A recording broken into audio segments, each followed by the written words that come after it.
Right then, another V10 Touareg video. So this one, I'm hoping, this is going to be going out after the off-roading one. Hopefully everybody enjoyed that video. We filmed quite a lot of videos all in one go, so there's a lot of comments, people saying you should do this, you should do that. They should be answered in them videos. But anyway, if anybody's watched all the videos and they still see anything that we should be looking at, should be doing, or they want to see, let us know.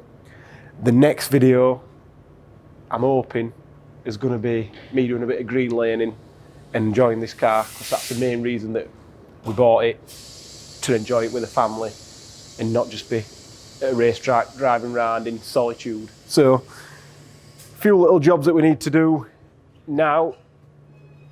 So, this is all the bits. We talked about these on the first video, the EGR Deletes. These have finally just arrived, so we can get on with doing them. So they're machined in the UK to our specs, and they're just a direct replacement for the EGR valves, which is good. Come with the O-rings, gaskets, blanking plates, and then these are the tapping, so you can put this has got a little hole in it, put a boost pipe in, or just blank it, which we're just going to blank it. I'm going to put them back in the packing department. So that's the main job that Owen's going to be doing today, but we've seen on previous videos there's a little oil leak coming from somewhere, and from what we've heard before and what customers buy from us, it's the fuel pump, tandem pump, fuel pump gaskets, which that's pretty cheap tandem pump gaskets. It's same as the 2.5s, but then this one is a hideously expensive 20 quid a pop genuine gasket, which you can't get in the aftermarket. So that's for the other side, that's just a fuel pump, not a tandem pump. So we're going to get that fitted as well while the EGR deletes it off. While they're off, we're going to be checking the linkages on the turbos, give them a little grease, check everything down the back there that we can get to is all right. We're going to seal the rocker covers, check the cams, do all that sort of stuff. There's a lot of jobs that you can do while it's sort of semi-stripped down, so we're just going to do all that. I think it's running pretty fine. Even if the cams are a little bit worn, I'm not going to worry too much at this point, because really if we change them, I'd rather put a better one in. And we're still not quite sure how far we're going to go with the tuning on this. A lot of people are thinking we're going to do crazy stuff with turbo sticking out the bonnet. Maybe, maybe not. The gearbox on this is not perfect. They're not a good gear. They're an old gearbox, so they're really, really lazy and comfortable, but not good for performance. So I don't want to waste a load of time and effort doing stuff that's just for Facebook and YouTube. It's not what I want to do. I don't want to turn this into a vehicle that can't be used. And we're having some good fun with it already. So that's that job. The other job is, everybody was talking about it, and that's the prop shaft centre bearing. So we've ordered a kit for that. It's like an 80-90 quid kit or whatever. You can get them off eBay and stuff like that. I couldn't even buy this from our suppliers for the price I could get it off eBay for, which absolutely makes no sense whatsoever, but don't know why. So we're going to do that. Don't look like an easy job, but don't look like an hard job, so hopefully I won't cry too much. And then the other job, I was doing a little bit of research, and if I can find the comment, I'll pop it up there, but a guy said if you're having a lot of air ride issues, which if you look at what it were doing before Danny took a video, if you leave the car for any length of time, it sinks down, and that's because we've got a leak somewhere. But I also think we might not be getting the pressure that we need as well, because it doesn't really pump up very quickly. So everybody says that it's these little residual pressure valves that fail. Now, these are about 100 quid each if you buy them from TPS, but there's somebody on eBay selling them for like 30 odd quid a piece. I think most people are going to only have issues with the O-rings because they just leak from them O-rings. They're not very tight and they're not very expensive. So maybe before you spend either 30 quid each or 100 quid each and spend a lot of time doing them, just buy some O-rings and change them. That's nice and easy, but I've got these now, so I'm just going to swap them. But then talk to, I like that name, Bagpiping Andy.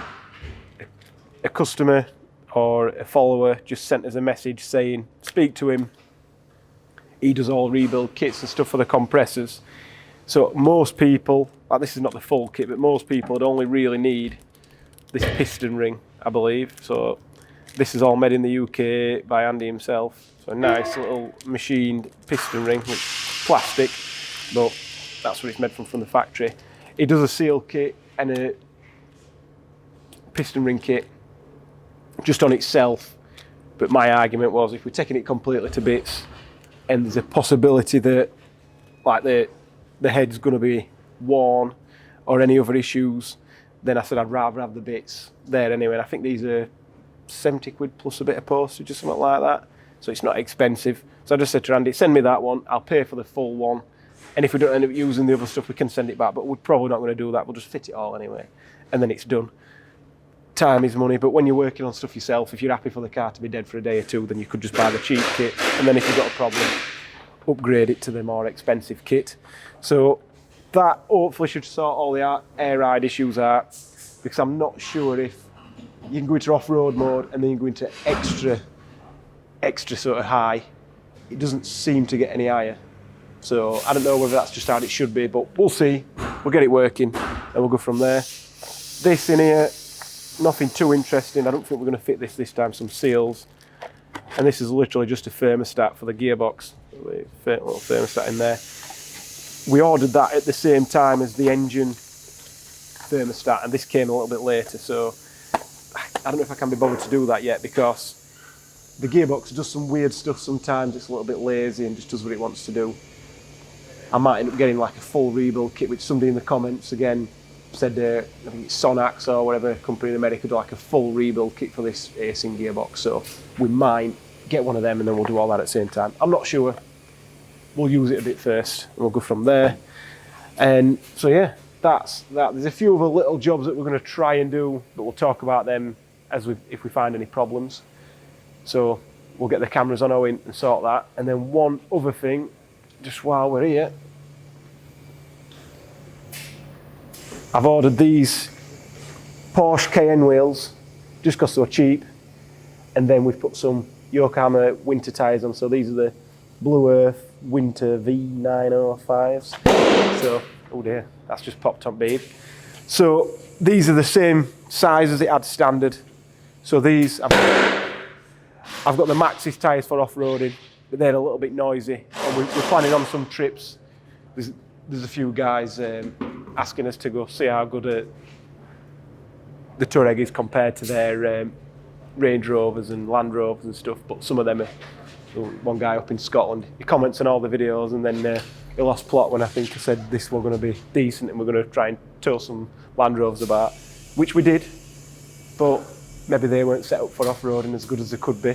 But I think considering that all we've put a set of tyres on it, it is good off-road.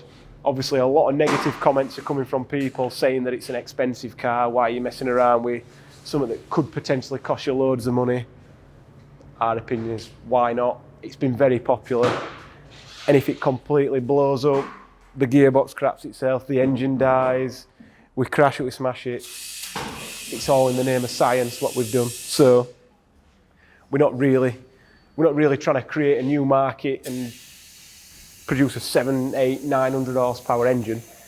We're all about enjoying it and seeing what it can actually do, because people say these are good off-road, but not that many people demonstrate it in a real world environment. But anyway, I digress. We'll let Owen get cracked on, and hopefully we've got some good progress before end of the day. We can talk about it and see what's what.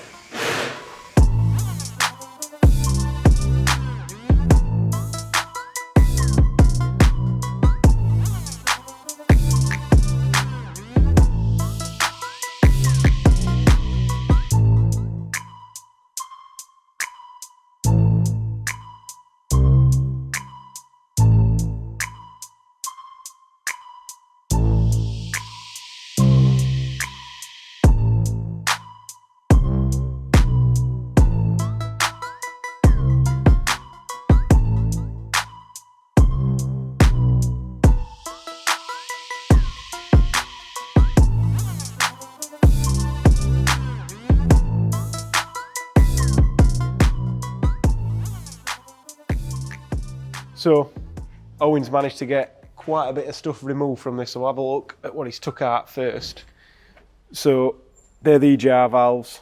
They don't look that old, to be honest. Whether they've been changed or not, I'm not too sure, but the mud is from me. So they're going to not go back on. The anti-shudder valves, they're going to go back on, but they want a bit of clean up before they do. I have seen an error for one of these, so if it keeps erroring, I'm just going to delete it in software anyway, not a big deal, but it's just going to make it shake a little bit when you turn it on and off. So the EGR cooler has been quite easy to remove. It's just one bolt, which is strange. And then what we're going to do, all the valves, which we'll have a look at in a sec, that control these changeovers, we're going to get rid of those. So which we'll go have a look at that now, because it don't fit in everything else. So that's all this stuff, all these valves here. So I'm just going to get rid of them. One less thing, made in the USA. So we'll get rid of these two valves and cover the wiring up and tape it up out of the way. Just one less thing to fail. If it's not doing anything, I'd rather not be plugging holes up and stuff if I can. So because we've took the EGR cooler out, there's a pipe that's here, and then that one goes down to there that we're going to have to join up, which that's not in our kit. So I think we'll measure this up, figure out the best way of doing it and how we're going to do it, and then we'll have an option that if people want to delete the EGR cooler, they can do that. So a guy from America who works on these a lot, because there seem to be a lot of these in America, sent a few little things for us to just look at, which some of them are obvious, some of them are not. But he just says, while you've got all this crap off, check the alternator. They've got sort of like a cush drive on these, like a 2.5. So that's how the alternator drives off the engine. And then it's got a clutch pulley on the alternator as well, which it's got a little bit of play in it, but I'd assume that's all to be expected, because it looks fairly new. And the alternator on these, in the middle of the V there, well, you can see it, but that were always a big bugbear whenever I had off-road cars before. As soon as you went underwater, the alternator got wet and it wouldn't charge next time. So that's not going to get wet. And looking at it, you could submerge it and it not get wet. So the only way that we can take this and get it as deep as we want to get it will be to put some snorkels on, which the guy from New Zealand sent me some pictures of his as well, and that looked pretty good. Whether we do that or not, I'm not too sure, because I don't like going through water too deep in it. We've been up to sort of number plate height, but any deeper than that, you're going to start damaging things. So the other thing that is a pain in the bum on these is these EGR pipes.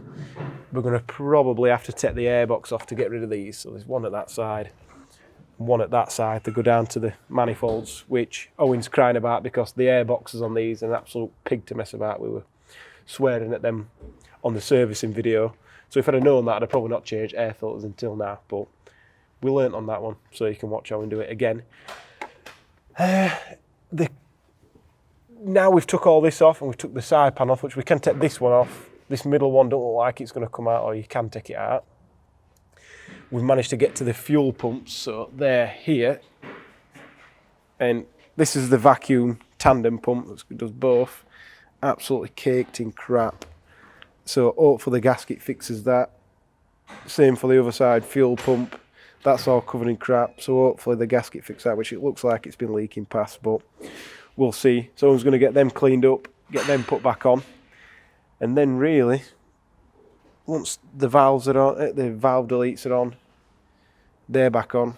It's pretty much plain sailing. I think when he stripped it down a bit more, we're going to have a look all the way around the rockers, because Owen reckons it's not leaking from the rocker covers. It doesn't sound funny, so maybe we'll not look at the cams, but we'll see. It's already stripped down enough that it's not a massive job to get there, but you can't buy new rocker gaskets for these. It's a complete thing. So we'd have to just seal it up, which is not ideal, or buy a new rocker cover at 100 odd quid each. So we're not going to do that. So yeah, I don't think there's anything else that I've missed. Owen's still got plenty to do, and he'll be running through this to tomorrow. So we'll leave him to it. See how he gets on.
So Owen's managed to get everything sorted, which is pretty good.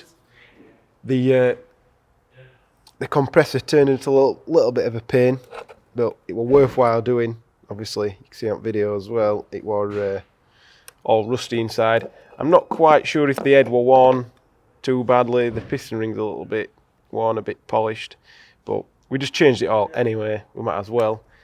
So he's done that, and we are still. It jacks right up now, which is good. I'd have probably not got stuck at Frickley if we'd have done this first time, but it still needs these doing, because I am getting, well, that's the valve, but we've not got the special tool. So if anybody's got it, it sort of goes around there, socket on there, because these are really tight. We've tried grabbing with maul grips and get them out, which I think if we go mental, we could probably get them out, but we've got one chance at that, and we're better off having tool at hand. So it'd be nice to get that sorted. Yeah, that's worked out pretty good. Really happy. Thank you, Andy, for sorting that kit out. That's helped us out. And then, like I said we were going to do, we managed to make a nice little EGR Cooler Delete pipe. So if anybody wants one of them, that'll be an option on the EGR Deletes. And Owen's tied up. That's the anti-shudder valve wiring, because I just said unplug them anyway. And the EGR wiring's all taped up here as well. And then we've got rid of some of this stuff and taped and bagged that up as well for them changeover valves. So that's all nice and neat. So when Owen did the prop shaft, it looked like it had been rebuilt before, but whoever done it probably just bought the bearing, because the boot and the cover were a little bit loose, which we'd noticed that before, a bit of grease coming out. So it'd already been repaired, but we just did it again anyway. We know it's a good quality one this time.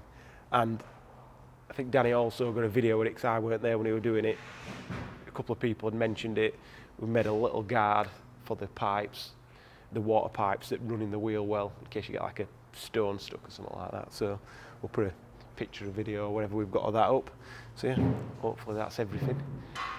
So the next step for us is a bit of green laning, so that'll be the next video, and then we're going to get it on the dyno, try and make some bigger numbers, and we'll go from there. So thank you for watching.